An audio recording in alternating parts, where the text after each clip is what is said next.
O tema da palavra de hoje, deixe-me ver se já foi colocado, por favor, pode colocar o arquivo. Isso. Sob o peso da acusação. Na verdade, faz parte daquelas meditações que eu tenho feito em torno das perguntas feitas por Jesus ao longo de sua vida entre nós.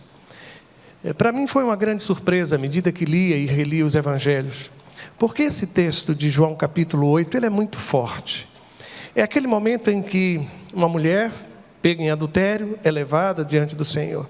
E sabe aquela expressão que ele usa, aquele que não tiver pecado, atire a primeira pedra, parece ofuscar tudo quanto Jesus também diz naquele capítulo, naquele texto. Mas eu não sei se você já parou para perceber que há um momento em que ele faz a seguinte pergunta: onde estão seus acusadores? Onde estão seus acusadores? Gente, viver sob o peso da acusação é terrível, é sufocante. E quem vive assim, alguns vivem sob o peso da acusação ainda desde criança. É gente que permanece em alerta todo o tempo. É gente que acaba se isolando do convívio social porque tem medo de falar, tem medo de fazer alguma coisa, se sente sempre menor, sempre pequeno. Mas eu quero lhe dizer que gente de Deus, às vezes vive sob o peso da acusação, e de forma até injusta.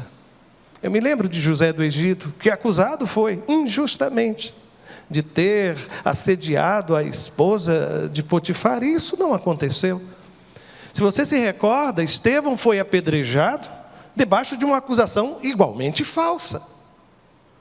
Daniel foi lançado na cova de leões também em função de acusações que eram falsas. E eu não sei se você tem vivido assim, mas Davi acordou hoje, era por volta de 1h30 da manhã, e veio dormir agora há pouco, viu? No final da tarde. E quando foi por volta de umas 4 da manhã, eu mandei uma mensagem: espero não ter acordado você, se você deixou em silencioso para acordar só depois. Não? Tudo bem, graças a Deus. Eu disse: Michael, tem uma música que quando a gente fala em acusação, a gente sempre se lembra, né? Toca ela aí para a gente ouvir. E eu disse: olha, não tem como traduzir ou falar disso sem lembrar da canção de Armando Filho. Era o ano de 1995, e eu acho que ela deve ter feito parte em algum momento de sua vida. Estou ouvindo bem baixinho, pode aumentar aqui especialmente? Mais um pouco.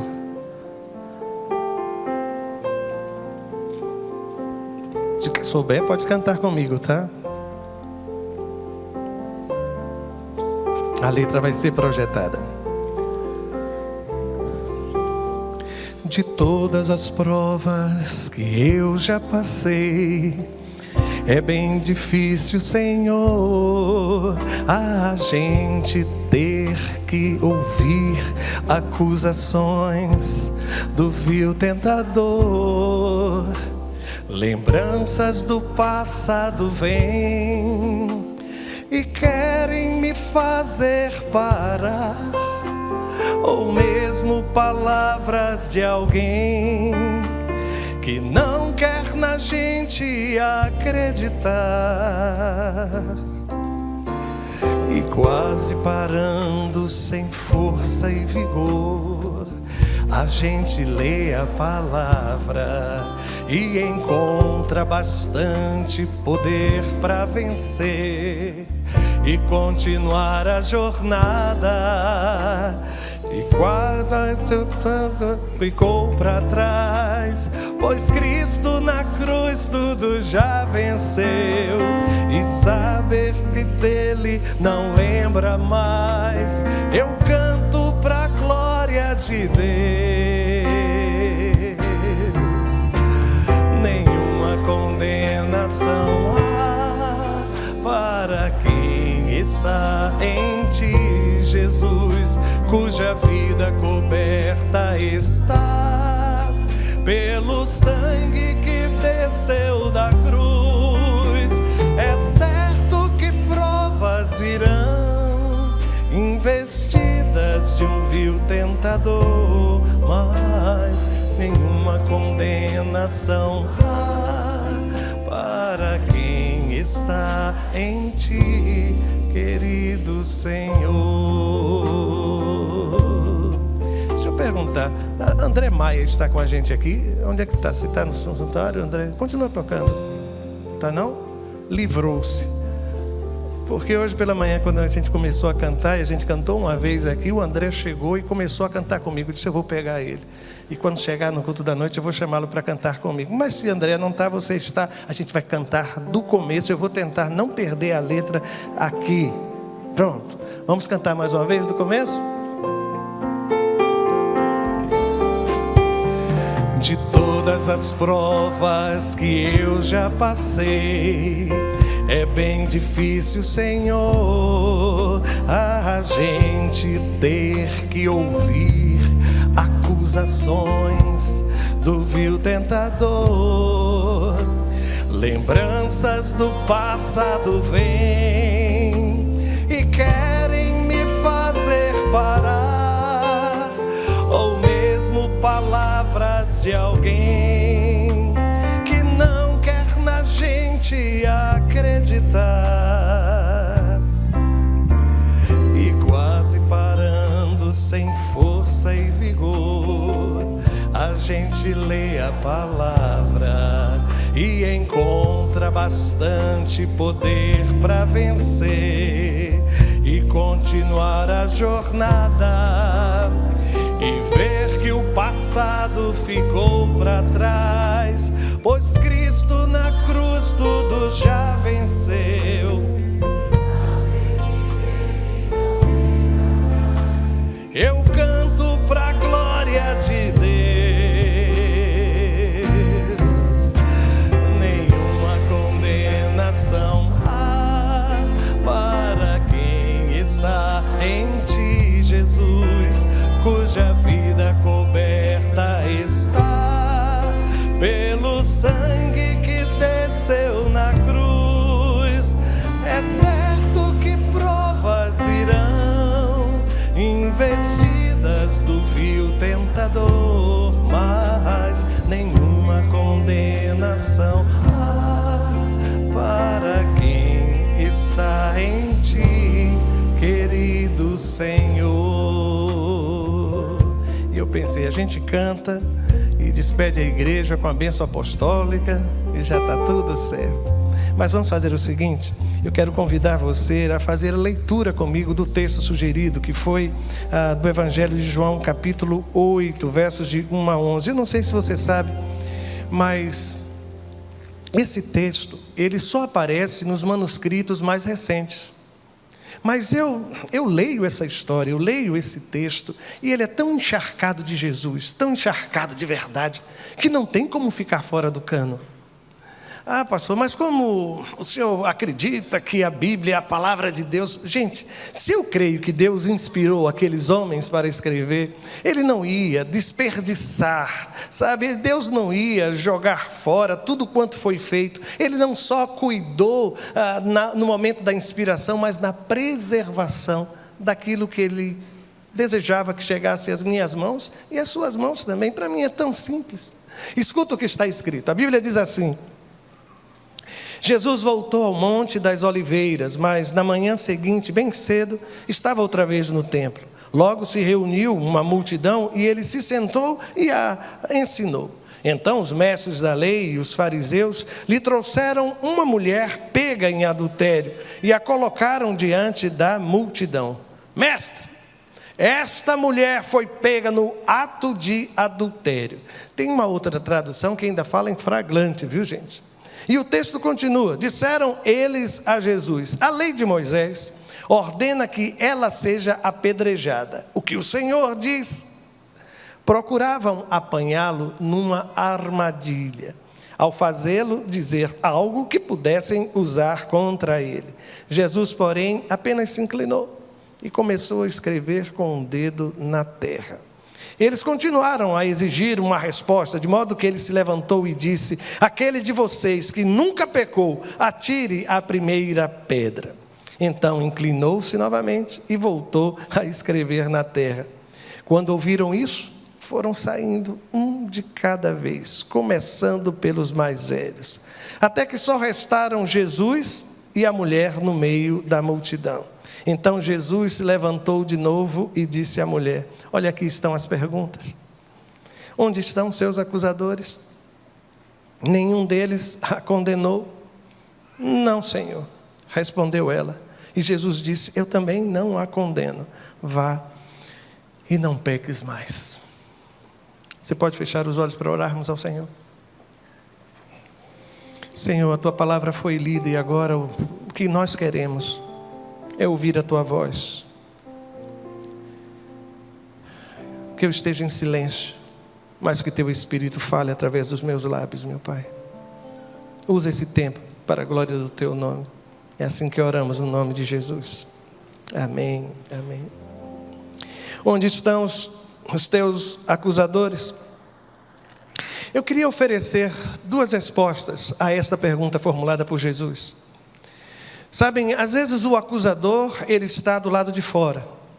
Outras vezes ele está do lado de dentro. E nesse texto é possível perceber a manifestação tanto de um quanto de outro. Aqueles que levaram aquela mulher talvez representem exatamente isso. Os acusadores de fora para dentro. Aqueles que se levantam para acusar um homem de Deus, uma mulher de Deus, ou alguém tão fragilizado quanto esta mulher.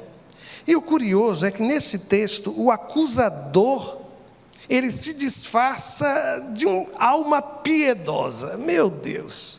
O texto começou dizendo assim, que bem cedo, os mestres da lei e os fariseus lhe trouxeram uma mulher pega em adultério. Eu não sei qual a sua tradução, mas as traduções mais clássicas, elas traziam a expressão escribas e fariseus, sempre juntos. E quando você encontrava um escriba, um mestre da lei, ao lado de um fariseu, você já sabia que alguma coisa iria acontecer. E o curioso, sabe, é que eu tenho aprendido que acusadores, eles costumam andar em bandos. Porque a hipocrisia, ela é contagiosa, ela é simpática. Sabe, quem vive no mundo da integridade, quem é sincero nas palavras, esse não tem companhia, esse é evitado.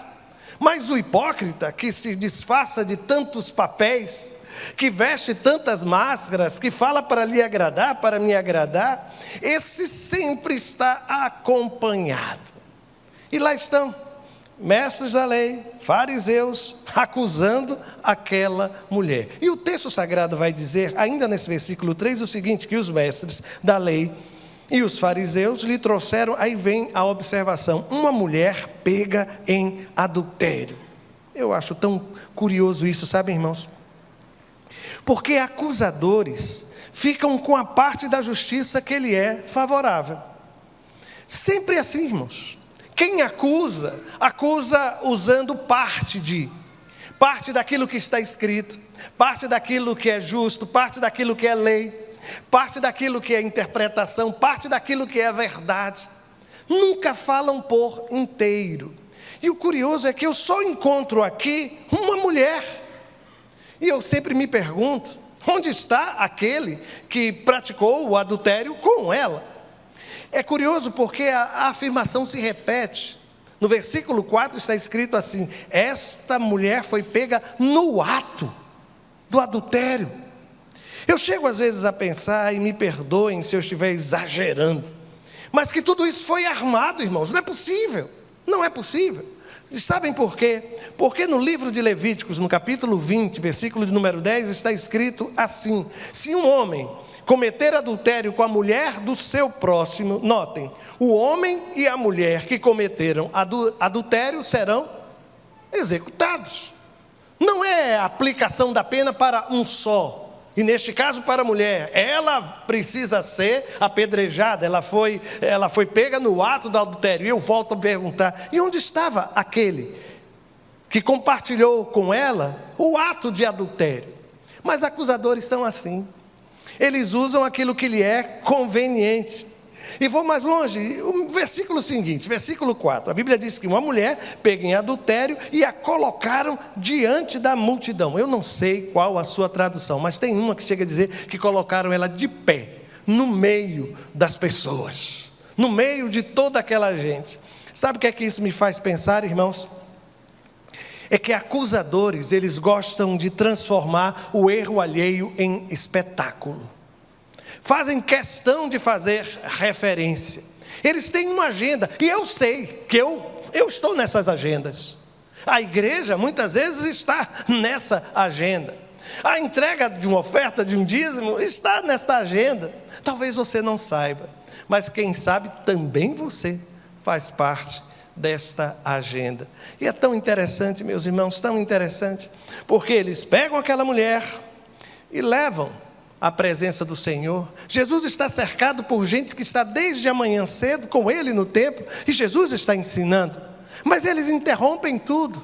E então, eu acredito que inclusive deve ter sido um mestre da lei, isso tem cara de escriba. A Bíblia diz assim: a lei de Moisés ordena que ela, há uma outra tradução que diz assim, tais mulheres seja apedrejada. Meus irmãos, eu li o texto, e você também leu o texto comigo. Mas sabe o que é que me chama a atenção? É que a lei não diz que esta mulher deveria ser levada à presença do rabi.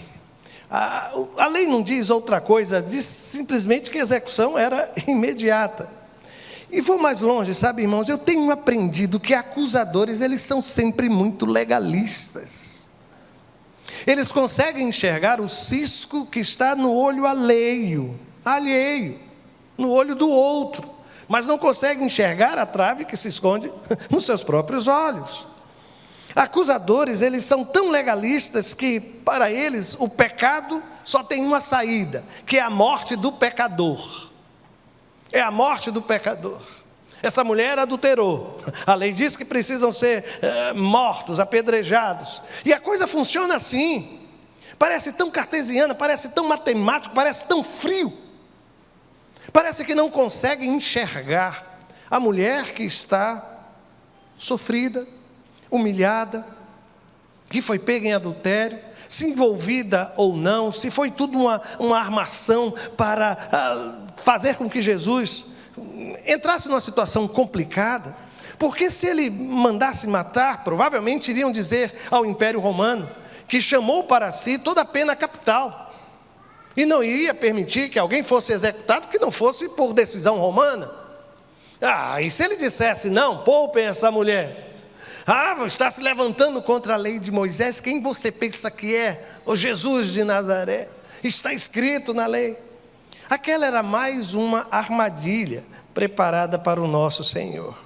E o texto diz isso. O que o Senhor diz? Procuravam apanhá-lo numa armadilha. E sabem por quê? Porque acusadores agem e falam sempre com uma segunda intenção. A gente nunca se desarma quando a gente está ao lado de gente assim.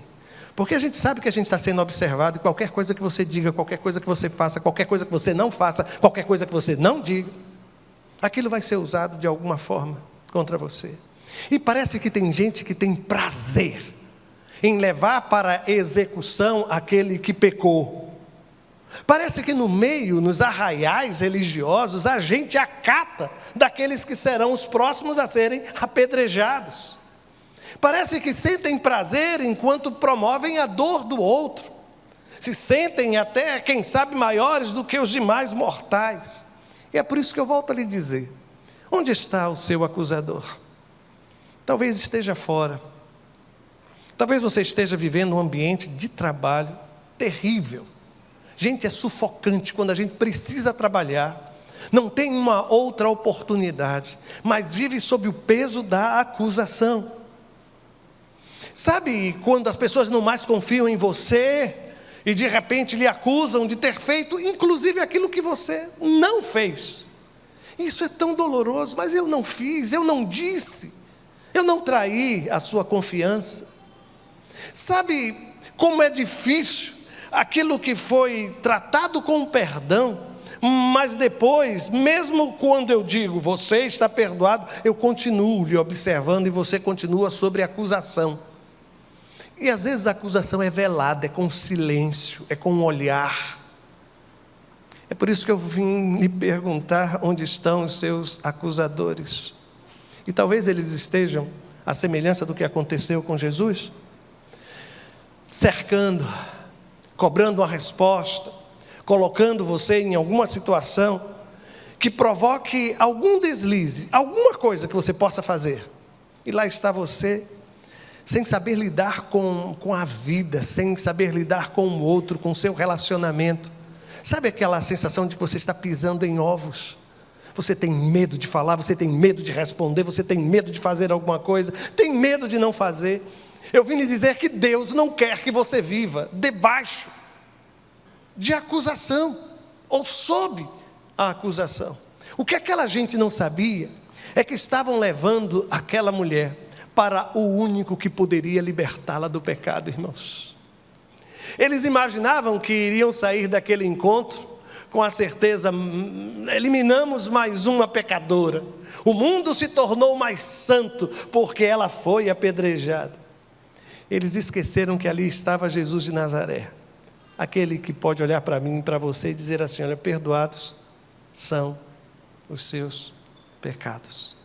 Perdoados são os seus pecados. Mas como eu disse, eu quero falar-lhes que às vezes o acusador está do lado de fora, não é? Mas às vezes o acusador está do lado de dentro.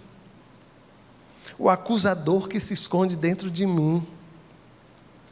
E como é complicado e como é difícil, meus irmãos. Eu não sei se você observou, mas durante todo o texto há o silêncio daquela que foi acusada.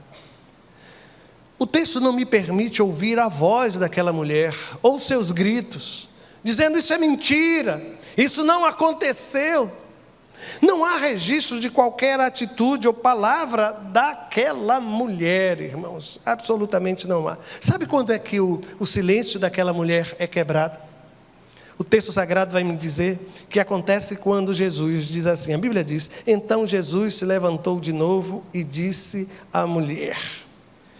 Parece-me que às vezes eu preciso esperar a hora certa para falar. Sabe qual é a hora certa? Quer que eu lhe diga? É quando Jesus lhe disser: fale. É quando Jesus lhe perguntar. Porque às vezes a gente fala tanto que atrapalha a ação do Espírito Santo de Deus. A gente fala demais. A gente fala daquilo que não deveria sequer falar ou mencionar.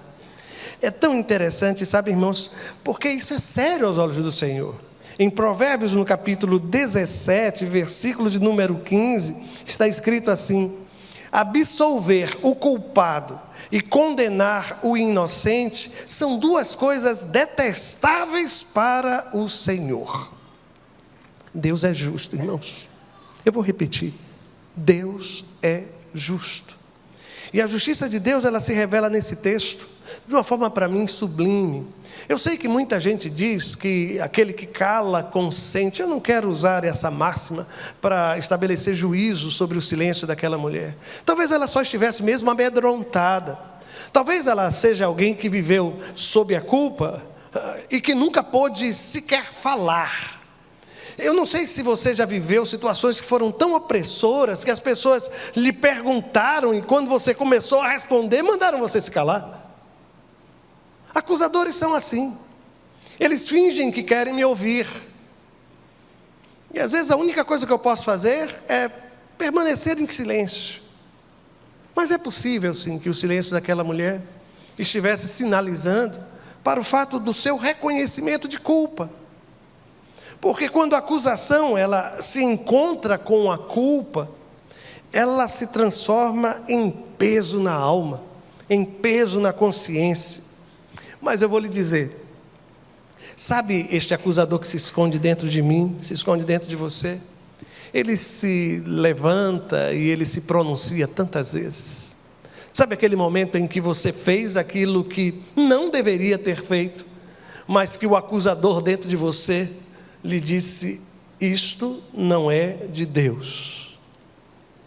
Sabe quando a gente repete o erro e a gente tem a plena consciência e a consciência nos acusa e diz: este não é o caminho? Se você já perdeu a sensibilidade ao Espírito Santo de Deus, que fala dentro de mim, que fala dentro de você, eu vou lhe dizer que Deus tenha misericórdia da sua vida. Pois quando a alma cauteriza, quando a alma solidifica, petrifica, quando ela não está mais sensível ao toque da graça, sabe, quando a gente não fica sem dormir depois de ter cometido o erro, quando a gente se acostuma a fazer aquilo que deveria não fazer, não praticar, é sinal que nos distanciamos muito da graça do Senhor. Mas sabem, nessa história não é somente o acusador de dentro daquela mulher. Você já parou para pensar no silêncio dos acusadores? Porque eles chegam onde Jesus estava, lá no templo, e eles chegam eufóricos. Mais uma. Eu estou só brincando, mas eu fico até imaginando gente tatuando a quantidade de outros que já foram apedrejados pela sua iniciativa. Já afastamos, já matamos, já apedrejamos, eu já tirei tantas e tantas pedras, e volta para casa e conta o seu grande feito, e chega, sabe, diante das pessoas para falar isso, como se fosse o homem mais nobre e mais piedoso de toda Jerusalém. Mas Jesus fez aquela gente se calar. E sabe como Jesus fez isso? Aquele de vocês que nunca pecou, atire a primeira pedra. Volto a dizer, às vezes este acusador que está dentro de mim precisa ser despertado. O acusador de dentro do coração de Davi foi despertado quando Natã o confrontou e disse: este homem é você, foi você quem matou Urias, foi você quem tomou Batseba como mulher, mesmo ela sendo casada. Mas durante muito tempo, acham que por volta de 1 ano, ele ficou em silêncio e ninguém, absolutamente ninguém o confrontou. Só que Jesus hoje veio nos confrontar. E o curioso é que ele faz de uma forma inversa, gente. Porque nessas horas, quase sempre a gente acha que o melhor caminho é talvez um manual, alguma coisa que a gente possa colocar do lado de fora como referência. Pode, não pode, pode, não pode, pode, não pode. Aí Jesus muda tudo isso e me convida a ouvir o acusador que está dentro de mim. E querem ver o resultado? A Bíblia diz assim: quando ouviram isso, foram saindo, um de cada vez, começando pelos mais velhos. E por favor, não tome a minha frente. Não tome a minha frente. Eu não sei qual a sua idade, mas parece que a maturidade vai nos ensinando a enxergar as nossas próprias falhas. E aí eles foram saindo. E notem, eles saem sem dizer absolutamente nada. Eles não têm coragem sequer de responder a palavra do Senhor. Não. E aí o texto sagrado mostra que voltou tudo ao que era antes, ao que era no início, com uma mudança. Agora a Bíblia diz assim: até que só restaram Jesus e a mulher no meio da multidão. Aí você me pergunta: mas eles não saíram? Que multidão é essa? Gente, essa multidão estava com Jesus desde as primeiras horas do dia. Foi Jesus foi ao templo, e essa gente se reuniu, e ele começou a ensiná-los. Até que veio aquele grupo liderado pelos mestres da lei, por aqueles que eram os fariseus. Mas agora eles saíram e ficou somente Jesus, a mulher e a multidão. É tão interessante, sabe, irmãos? Porque aquela gente levou aquela mulher aos pés de Jesus. E você já parou para pensar nas atitudes de Jesus nesse texto? Eu comecei a observar até a linguagem corporal do meu Senhor. E sabe o que é que eu percebi? A Bíblia diz que quando amanheceu o dia, logo se reuniu uma multidão e ele se sentou e a ensinou. Jesus sentado ensinando. Isso é a postura clássica de um rabino, de um mestre.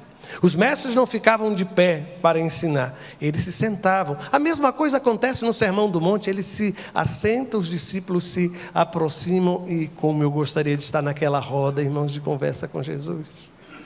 Jesus se senta. E sabe o que é que eu observo, irmãos? É que Deus vai transformar a sua dor em crescimento. Porque a primeira atitude de Jesus é a atitude de mestre nessa história. E começa assim, nos ensinando, nos ensinando. Eu sei que deve ter sido muito doloroso para aquela mulher ter vivido tudo quanto viveu. Mas é impressionante como Deus transforma a dor, a minha dor, a dor do outro, em uma oportunidade de aprendizado. E por favor, não insista na tolice de dizer que para aprender você precisa cair. Às vezes a gente aprende, irmãos, olhando quem um dia caiu. Às vezes a gente aprende em função de um conselho que escutou. E então, antes de, sabe, é uma ação preventiva do Espírito Santo de Deus na minha vida e na sua vida. Por isso, o capítulo 8 é um capítulo em que Jesus ensina. Mesmo quando colocam diante dele uma armadilha, ele continua ensinando. Mesmo quando parece que não há... Você já parou em algum momento para dizer, e agora o que é que eu vou responder? E agora o que é que eu vou dizer? E se eu estivesse ali, eu provavelmente iria colocar a mão na cabeça e iria dizer, pronto, acabou o ministério de Jesus, porque não há o que responder diante disso. Mas aquele que deixa Deus falar, vai descobrir que Ele tem respostas para perguntas que nem eu, nem você encontra qualquer possibilidade de compreensão e de entendimento. Ah, que maravilha. Eu vou dizer de novo. Deus está usando esse momento de dor. Sabe, esse momento em que você tem sido acusado, acusada, em que as coisas têm se tornado tão difíceis para continuar lhe ensinando. E a chegada dos mestres da lei, dos fariseus, trazendo uma mulher, não vai mudar absolutamente o fato de que Jesus é o mestre dos mestres, irmãos. Não vai mudar. Ainda que você se sinta em profundo aperto. E olha, sabe aquela coisa que eu disse da linguagem corporal, do movimento do corpo de Jesus? Eu continuei a ler o texto. Aí o texto diz assim: Jesus, porém, apenas se inclinou e começou a escrever com o dedo na terra. Eu fico imaginando o impacto disso. Porque todo mundo, agora ele vai ter que responder. E o que Jesus vai fazer? Tem horas, sabe, que Deus faz isso comigo. Eu chego ao trono, sabe, gritando, clamando, sem saber o que fazer. E aí, quando eu abro o olho, eu vejo o meu Jesus escrevendo na areia. Porque às vezes ele tem que me fazer respirar. Sabe, ele tem que... Calma, não é assim. Eu não sei, às vezes a gente acha até que é desprezo. Como é que eu chego aqui com o meu problema e o Senhor está escrevendo na areia? Vou lhe dizer uma coisa, talvez você esteja vivendo essa ansiedade toda porque parou de escrever na areia. Coisa boa. Qual foi a última vez que você escreveu na areia? Porque quando a gente é pequeno, que a gente chega assim na areia, na praia, o que a gente começa a gente desenha tanto, né? E casais apaixonados, qual foi a última vez que você fez aquele coraçãozinho na areia? A gente escreve na areia. O problema é que a vida vai se tornando tão adulta que a gente esquece de escrever na areia. E meu Senhor, diante daquela pressão toda, numa singeleza de coração, numa imperturbabilidade que lhe é característica, se eu estivesse naquele lugar, eu ia me aproximar para tentar ver o que é que ele estava escrevendo. E provavelmente, se eu me aproximasse, sabe o que é que eu ia ler? Curioso. Porque a Bíblia não me diz o que Jesus estava escrevendo. Não faz isso. E sabe o que é que eu observo? É que por trás de tudo isso, é como se ele estivesse dizendo para mim: eu estou no controle. Deus continua no controle de tudo. esse bando de mestres da lei, de fariseus que acabaram de chegar, não vai mudar os planos de Deus. Você pensa que eles têm poder de mudar os planos do Senhor sobre a sua vida? Tem não. Seu chefe, não vai dizer a ele que eu disse isso não, mas ele não tem poder não. Mas pastor, não. Você nunca foi sustentada por esta empresa, ou nunca foi sustentado. Quem me sustentou até aqui foi Deus. E Ele é capaz de abrir portas, sabe? Onde você nem imagina. E eu já vi gente que só debaixo dessa pressão conseguiu enxergar aquilo que Deus tinha para a sua vida. E se não fosse a pressão, nunca tinha mudado de ramo, de trabalho, sabe? Nunca tinha tentado fazer diferente. Eu vi uma senhora, ela estava falando sobre a experiência de amamentar o seu filho. E ele estava deitado de um lado e ela estava amamentando, mas ela precisou trocá-lo, passar para a outra mama. Mas a criança, segundo ela, se debateu por demais, porque parecia que ela estava perdendo o leite que lhe era tão precioso. E ela brincou dizendo, às vezes Deus faz exatamente assim. Quando uma porta se fecha, Ele quer nos levar a uma outra experiência e a gente se debate como uma criança, como se fosse passar fome. E Deus está lhe levando para uma outra experiência de graça. Tão simples isso, não foi? E eu fiquei olhando e digo, meu Deus, a simplicidade como Deus às vezes nos fala é maravilhosa, é maravilhosa. Mas eu vou voltar à história, sabem? Porque há uma outra ação da parte de Jesus. E eles continuaram a exigir uma resposta, de modo que ele, no caso Jesus, se levantou e disse, tá, vocês querem uma resposta? Você percebeu o que eu disse há pouco, não é? Que aquela mulher se manteve em silêncio. Quem é que responde, irmãos? Quem é que fala? Escute isso, Deus irá responder em seu lugar. Sabe essa necessidade? Tem gente que tem uma necessidade. Você está aqui, é com você então. Sabe que tem gente que está aqui mesmo? Então escute. Tem gente que tem uma necessidade de falar, mas se eu não falar, eu vou endoidar, eu vou surtar, eu vou dizer é agora. Aí Deus manda um monte de anjo ao seu redor. Não fale não, agora não, dê um tempo, respira, vai tomar um banho, vai comer antes de falar, porque gente que está com fome é terrível. Às vezes, sabe, Deus vai falar enquanto eu estou em silêncio. Deus vai responder a quem está me acusando enquanto eu estou ainda em silêncio. Meus irmãos, é tão lindo ver que então Jesus se levantou de novo e disse à mulher.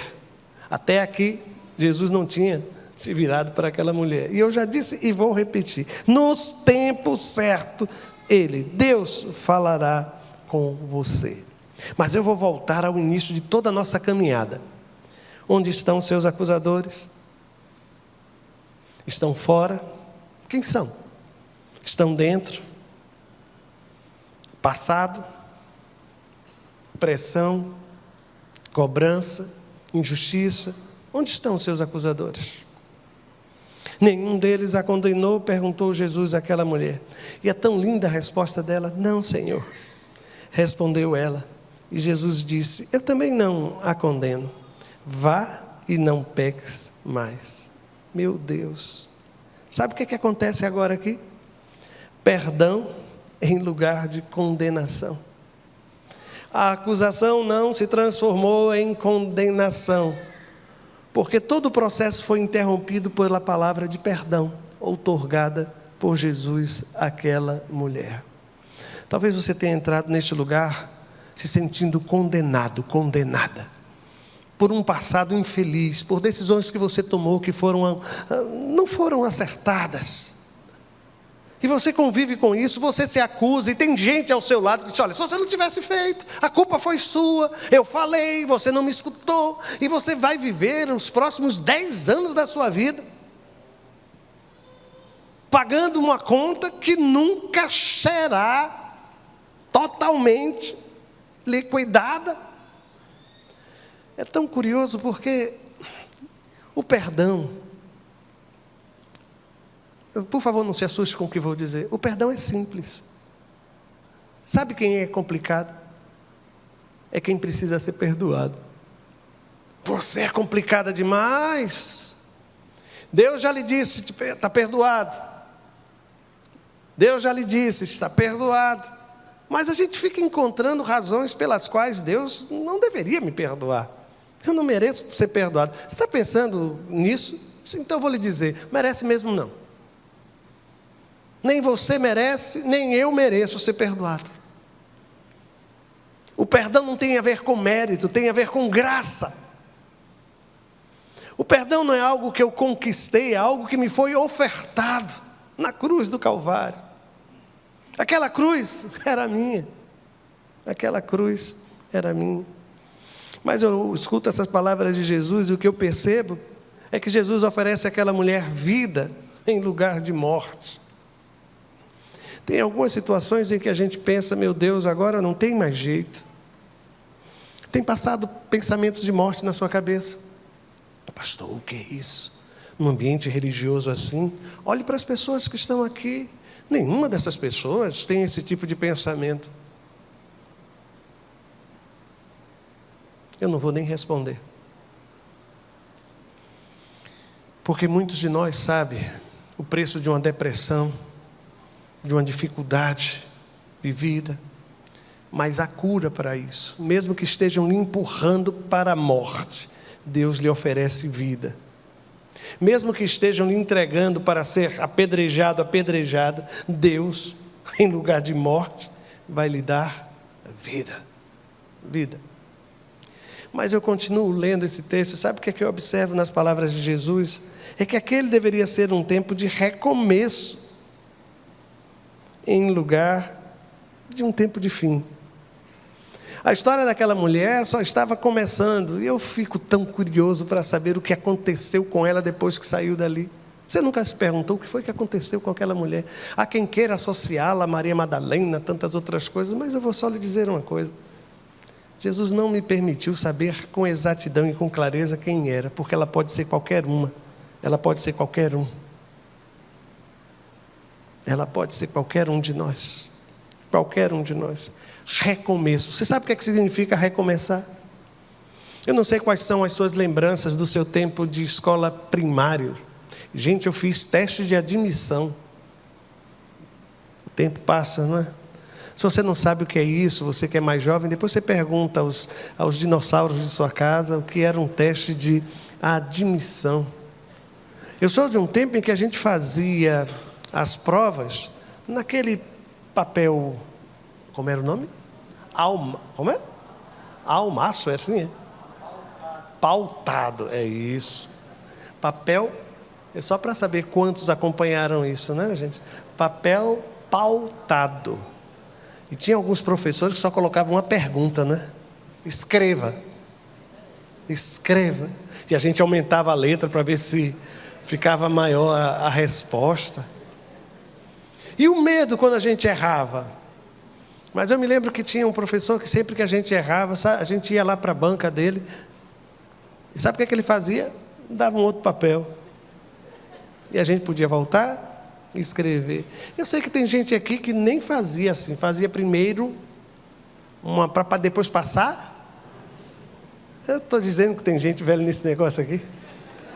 Eu não estou sozinho, não estou sozinho. Mas a gente depois passava a limpo. Sabe esse momento em que Deus me permite passar a limpo a minha história? Eu errei aqui, eu caí, e Deus disse, está aqui, uma página em branco novamente. Reescrever histórias é coisa que Deus gosta de fazer, sabe, irmãos? Lá estava Saulo, reescreve a história desse homem. Lá estavam alguns pescadores na Galileia, reescreve a história daquele homem. Um publicano, cobrando impostos, reescreve a história daquele homem. Um gadareno, possuído por uma legião de demônios, reescreve a história. Você, sabe o que é que Deus está lhe dizendo? Vamos reescrever a sua história. Vamos reescrever. E ao final, gente, eu não sei como é que soa os seus ouvidos.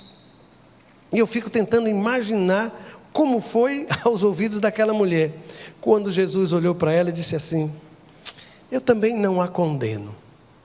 E terminou dizendo, vá, e não peques mais.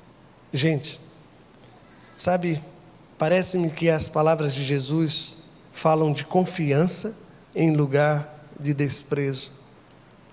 Você não parou para perceber que Jesus confiou que aquela mulher poderia viver diferente?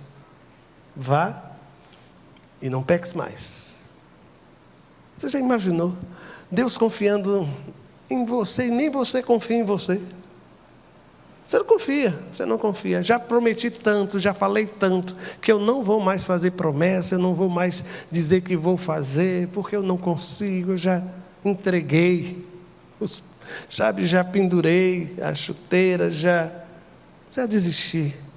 Aí Jesus olha para mim e para você, vá, e não peques mais.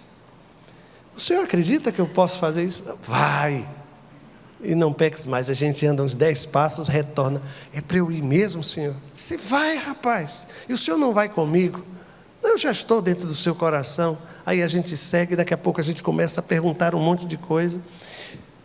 Nesta hora, escute o que eu vou lhe dizer. Só escute essa declaração. Vá e não peques mais. Vá e não peques mais. Deus está lhe dizendo, vá. Põe esse movimento, volte a viver. Eu sei que você vai enfrentar uma dificuldade enorme, porque o que aconteceu com você se tornou público. Muita gente que estava aqui lhe viu e sabe quem você é. E provavelmente essa história, eu fico imaginando, que ninguém voltou para casa sem contar o que aconteceu naquele dia. É como se Jesus estivesse dizendo, eu sei que vai ser complicado, mas vá. Mas Senhor, eu não vou sair mais de perto de Ti. Não, a vida vai continuar e você precisa enfrentar a vida. O seu lugar onde você caiu vai ser também o lugar onde você vai se levantar. As coisas vão ser restauradas, vá. Agora tem uma coisa, não peque mais. Não peques mais. Foram as palavras do Senhor. É possível ir em santidade. É possível caminhar, viver esta vida com um compromisso sagrado com o seu Senhor. Por isso eu não sei se você tem vivido dias assim, sabe, sob pressão, cobrança, acusação.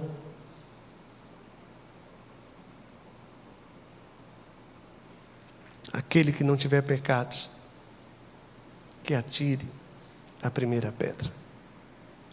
Feche os seus olhos por um instante. Feche os seus olhos. Onde estão os seus acusadores?